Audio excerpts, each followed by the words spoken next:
Welcome to the Sip and Scale podcast, where we talk about everything business, entrepreneurship, and startups.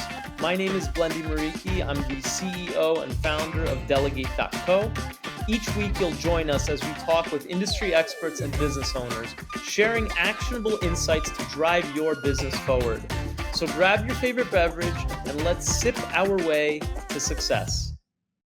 Hello, everyone, and welcome to this episode of the Sip and Scale podcast. Today's guest is no other than Rohit Chaparala. Now, guys, dental scheduling is a messy and uncoordinated process today, with patients regularly canceling, not showing up, or going inactive. They often have to juggle manual tasks and mismatched software to handle bookings, causing a lot of missed appointments and significant monthly revenue losses. Rohit's company, Hemingway, gives practices an all-in-one scheduling platform that fully handles scheduling communication between practices and patients. Through integrations with the practice's EHR, Hemingway finds open times and books appointments as needed. Welcome to the podcast, Rohit. It's a pleasure to have you here, and we're looking forward to a really constructive conversation about Hemingway as well as your roots, and how we can have a conversation about startups and scaling to benefit the audience watching. Yeah, thanks for having me, Bundy. I appreciate you inviting me on, and always down to chat about this stuff. Go see where the conversation takes us. Cool, man. Let's get started with, first of all, name of the company. Sick name. I've seen a lot of Y Combinator companies out there. Hemingway, it's got that brand utility to it. So kudos to you on the name. Talk me through, before we get to Hemingway, talk me through your roots as a startup founder, where you're from, what your background is, and then we'll dive into how Hemingway came to fruition. Happy to. So my name is Rohit. So I graduated from college about 5 years ago, studied computer science there. And yeah, I've always been sort of interested in building stuff, making stuff on the side, which is really how Hemingway came about. And after college, I worked in management consulting for 2 years and then switched over to working at a startup in the fintech space in New York, where I was there for another 2 years. And then, yeah, Hemingway was a side project that me and my co-founder Sam were working on. It was like a nights and weekends kind of deal. And then gradually we started getting more and more momentum, seeing signs of initial traction that kept us going. And then we applied to YC around all of Y Combinator during that time. Got some initial pre-seed funding, went through the program, and yeah, have been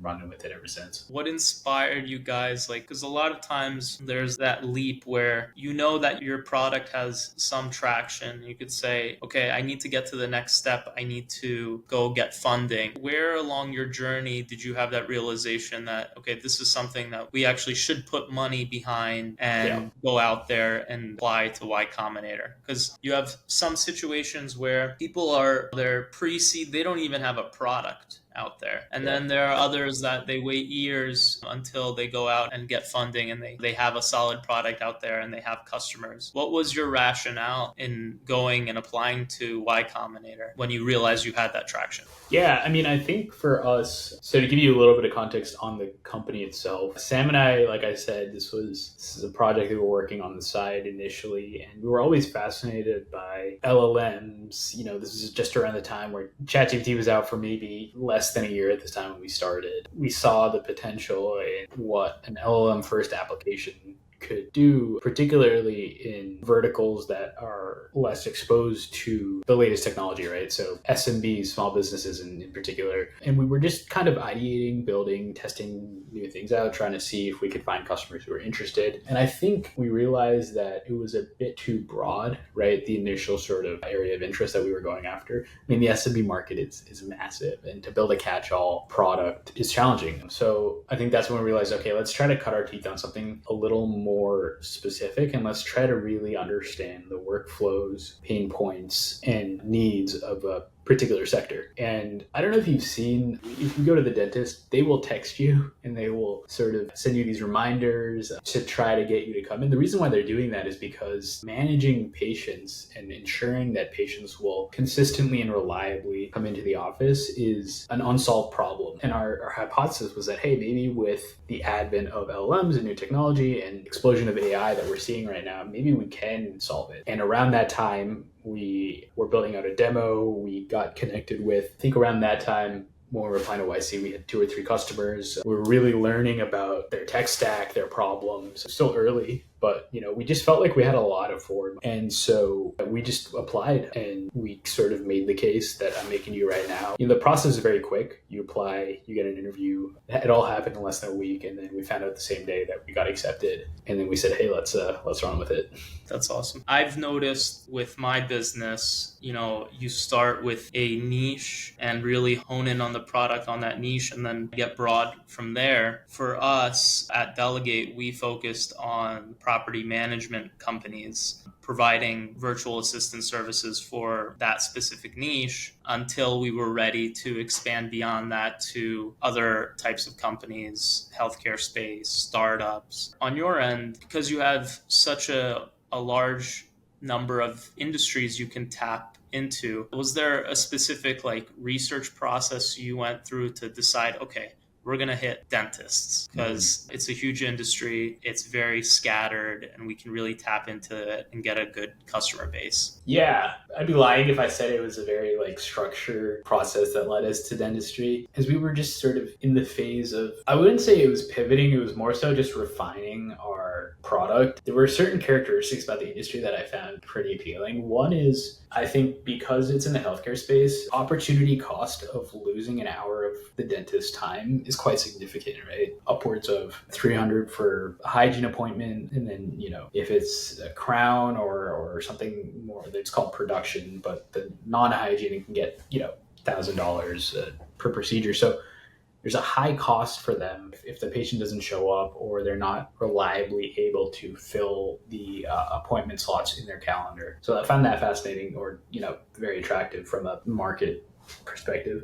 The other thing I would say is the dental market is very fragmented. It's getting consolidated slowly. You're seeing more and more groups emerge, but a lot of dentists own their own practice, and they're really sort of employing whatever policies or procedures that they've built up through tribal knowledge over years, and they're sharing that with their staff, and then the staff is sort of running with that playbook. The opportunity there is that our product, and something that we are excited about, is the fact that our agent can actually learn this tribal knowledge, become an expert on the nitty-gritty specifics of how Dr. Smith wants to run his practice, and use that information when it's convenient with patients.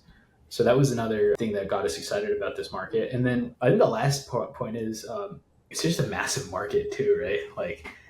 If you're going to pick a beachhead market, you want to pick something that is sufficiently large. And we felt like I kind of think of the market more broadly as, I like to call it retail healthcare. And I think dental is a great sort of entry point into that broader retail healthcare market. Is it majority of dental practices in the United States still in a similar demographic like contractors and service providers and HVAC? Is it like a bunch of boomers currently that just have small practices? Yeah. I think that's fair to say. I mean, you have a younger generation of dentists coming into the scene, but actually a lot of them will start their careers at what are called DSOs, or sort of these larger group practices, because, they just graduated dental school. They probably have a ton of debt. And now that DSOs are more and more common, they prefer to just work for a group, have good work-life balance, and then maybe eventually buy a practice. So as a result, the folks that own the practices tend to be folks that have been around for a long time. And correct. I think that's the kind of profile of our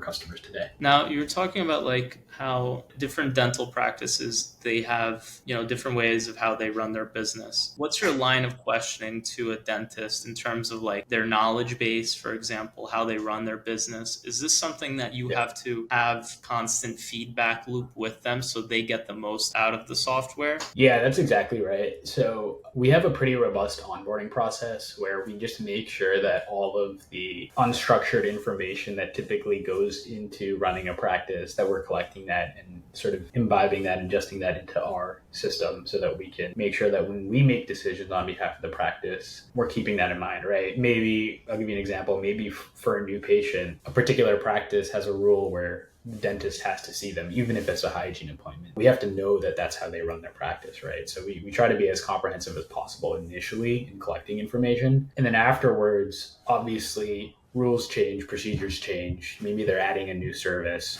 So we built our software to make it really seamless for the front desk of the practice to be able to communicate with our agent to share new information as it emerges, update the so-called knowledge base on a rolling basis so that it has the latest information. It's interesting because like on my end, I often see that the success of our clients that use an executive assistant or they're using some sort of VA service of ours, it depends on how well the processes and procedures of the client. Do they have a solid knowledge base of processes and procedures? Because if you don't have the input, the output is going to be crap. Have you noticed differences in the customer base? And your ideal customer, for example, it's not going to be the guy that doesn't have any processes, any procedures in place. And so he can't really benefit from, an AI solution like yours. So is that very common? And then the second question is, how do you filter through those types of potential customers? Because it ends up being more of a headache than not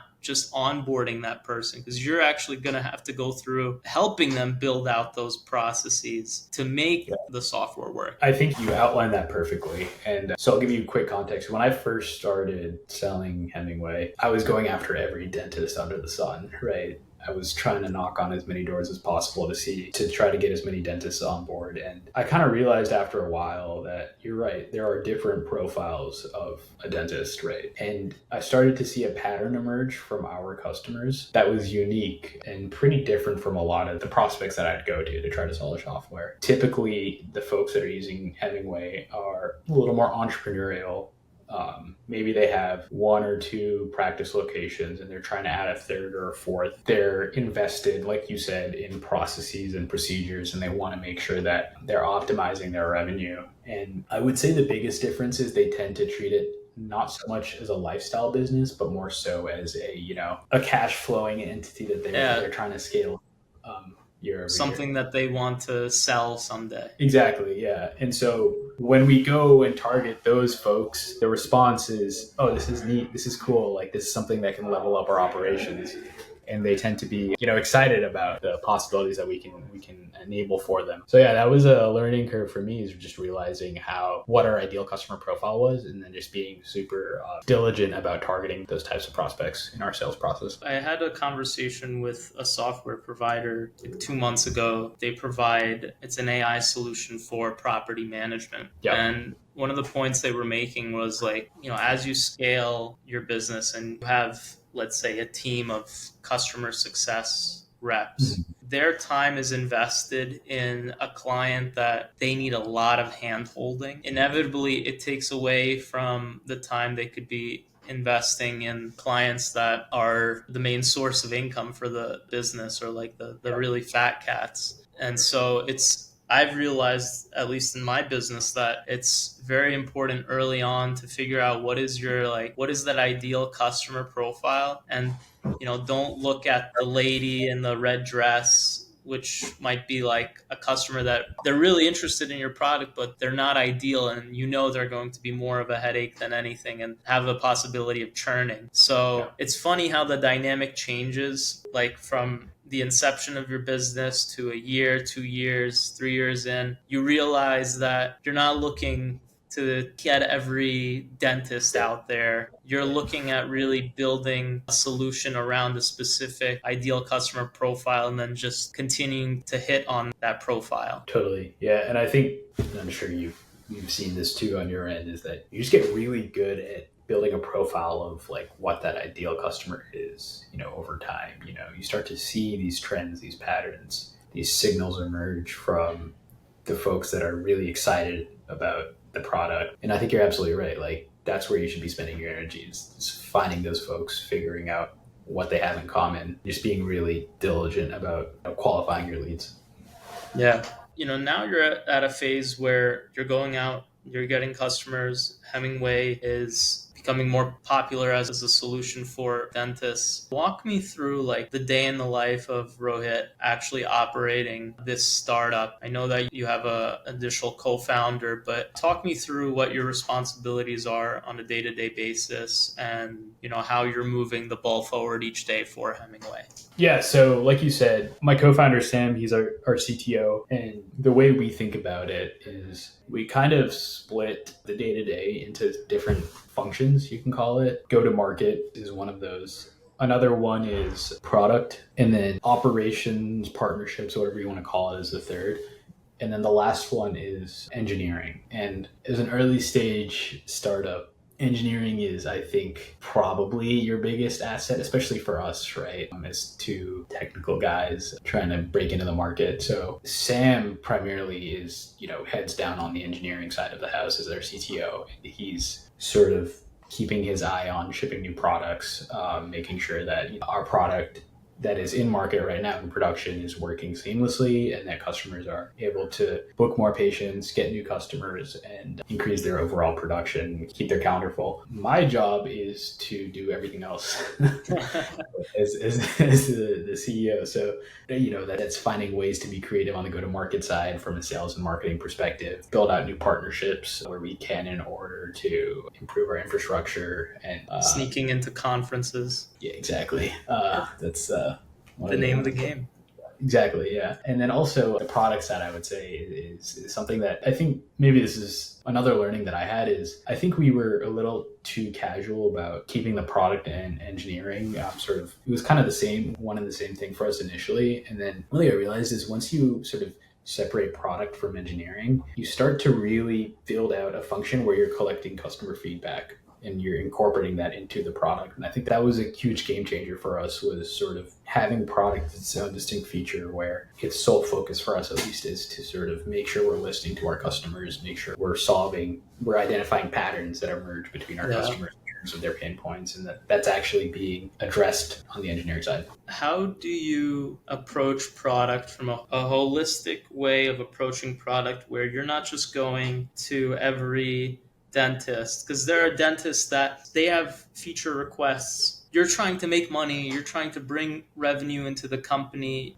build foothold. In the beginning, you're like, yes, we'll put in that product. But then what inevitably happens is like you have what could be a jumbled mess of different functions and features that might have been very valuable to the first few customers you have, but like it's something that ends up being messy when you have, hundreds of customers. How do you approach that problem, especially, early on, getting those first initial customers and making sure that subsequent customers aren't going to have issues with the product because of early iterations of it? Yeah, no, it's a great question. I think getting really good at that is part of the exercise, right? Is learning how to develop that skill. And I think we've made good strides in that regard. I think the first thing is you just have to be talking to your customers constantly. And when you're talking to your customers, and when you're, at least for me, when I'm having these conversations, I store them. I'm trying to solve customer problems when they come up,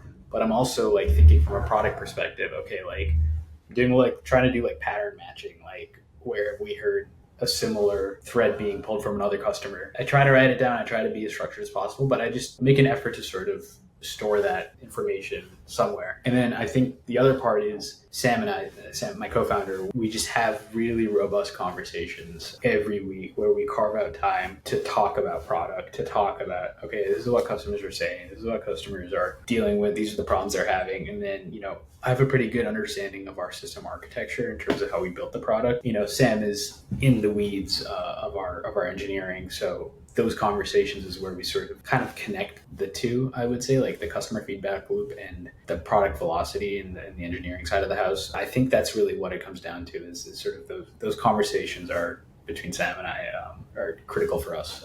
And over time, sort of a structured roadmap, at least for us, emerges based on those conversations, both with customers and internally. And that's how we've been approaching it. But I think it probably depends on the company and the relationship between the co-founders to some degree. In terms of those patterns that you're talking about, have you seen because as you said before, the dentistry space is so scattered. Have you seen your product change from inception to cater towards the specific ideal customer profile, where now, as you've realized what the customer profile is, the product has actually changed to reflect that specific person that you're going after? I think talking to our ICP over weeks and months, we started to realize, I think one of the things that helped us is we moved away from this mindset of thinking in terms of features and more so thinking first in terms of problems and then seeing what features sort of ladder up to those problems, right? And I think if you go to the YC, like that's classic YC advice, and we heard it and we're like, yeah, of course, we're always thinking about the problems. But really, when you're building something, it's easy to get so attached to the product you're building to forget the first principles focus should really be on the problem whenever you're thinking about what you're building. Pattern recognition that you go through when you're developing the product. You see certain patterns in the beginning. I'll give you just an example. When in high school, I had started a software solution with my best friend that manages community service hours for graduation. Every school that we would go to, they would have a different feature set that they requested, and we were just a bunch of idiot 17-year-olds. So we're like, yeah, we'll develop that for you. Yeah, we'll develop that for you. Right. But then we started seeing patterns across all of the different clients, schools that we were servicing, and our product roadmap changed to just align with those patterns across the space. And we paid less attention. We didn't pay less attention, but our priorities were towards hitting what the overall problem was and not towards getting features finished, small features finished for a specific client that needed something in order to make or break the deal. Yeah, exactly. Yeah, I remember what I was trying to get at was, like, to your point, I think standardizing that product customer feedback loop and having a system where each individual point of feedback is laddering up to some sort of broader theme or problem that you're going after has been really important for us. And I think for us, what we realized is talking to the customers that are excited about our product, the dentists that are excited about our product, is really there's a couple of things that they want. One is, can you reliably get us a steady stream of new patients into our practice? The conversation might appear, and they might be saying it in a certain way, like there's different ways to do that, but really what they want, what we realized is the existing software does not reliably get us new patients on a recurring basis, and that's critical for the growth of our practice. So that's number one. Number two is, can you reliably keep the operatory columns, so the chairs, the dental chairs, filled for the next day, right? There's a lot of mixing around. Patients cancel, someone can't make it, maybe the hygienist is out. There's a lot of variables that go into that. Given all the chaos, can you guys consistently keep those chairs full? That's number two. And number three is, are you optimizing the production or the amount of money the clinic is making in a given week, right? So are you finding ways to schedule higher production during the week, as opposed to, a filling is a common procedure, but it is actually compared to like a crown or even like an Invisalign, it's lower production. So can you guys find a way to sort of make sure that those higher production appointments are top of mind? I think those are the three big patterns that we saw emerge. And then once we kind of identified those discrete priorities, everything just became an exercise of, does this feature solve that problem? Or what broader theme are we going after by building this product? And I think that's a continuous exercise. You have to continually reevaluate, right? Like, what those three sort of focus areas are. That's been really helpful for us, is sort of kind of putting in the work to recognize those things and then going after them. The beautiful thing is that from a solution perspective, there are solutions out there that are more qualitative in nature, and this is something that you can actually put a number to. I see this a lot where a software program or whatnot, it generalizes the solution, the magnitude of the solution that is being offered. And the company, maybe the software solution does provide a lot of value to the end user, but they don't go as far as like providing the metrics to justify the purchase of that software. Have you guys looked into how you can not only provide the value up front by getting these seats booked for the dentists, but also like quantifying it so they can actually see the value that they're getting at each month from paying whatever they're paying for Hemingway? I think you're raising a good point, which is something that we also learned over the course of our journey building this product, is that the product is not really done or finished or shipped until there's some component of customer facing analytics, which the customer can look at and see and know that, it's working, right? Like, we used to be in this mindset of let's build the product, get it out there, and then move on to the next one. But we realized over time that you're right. I think it's easy to forget that it's really important for our customers to have a handle on the numbers and the data. These are like small business owners, right? Like every booking, every incremental new patient that we're bringing, they want to be able to identify that in a simple and intuitive way. And so that quickly became a priority for us in terms of making sure that, it's clean, it's understandable. And from a marketing perspective too, it's like, you can have the greatest product in the world, but if you have those metrics to show potential clients, like, hey, you look at dentist office A, B, and C, they averaged this much money in additional appointments in a given month after the first month of using Hemingway. I mean, like, at the end of the day, like, these are business owners. And if you went to a business owner and said, hey, for this price, I can bring you X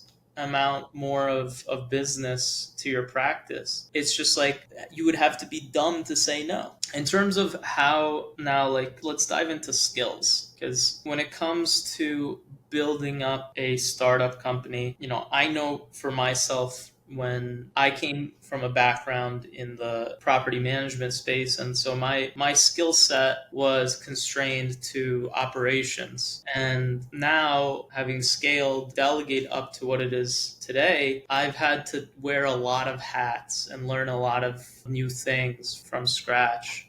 I've had to dive into marketing. I've had to dive into sales. I've had to learn, what it means to provide comprehensive customer success and just being a liaison to our clients. How have your skills evolved since starting Hemingway? And what is like a skill set that you've developed and kind of flexed that you're really proud of up until this point?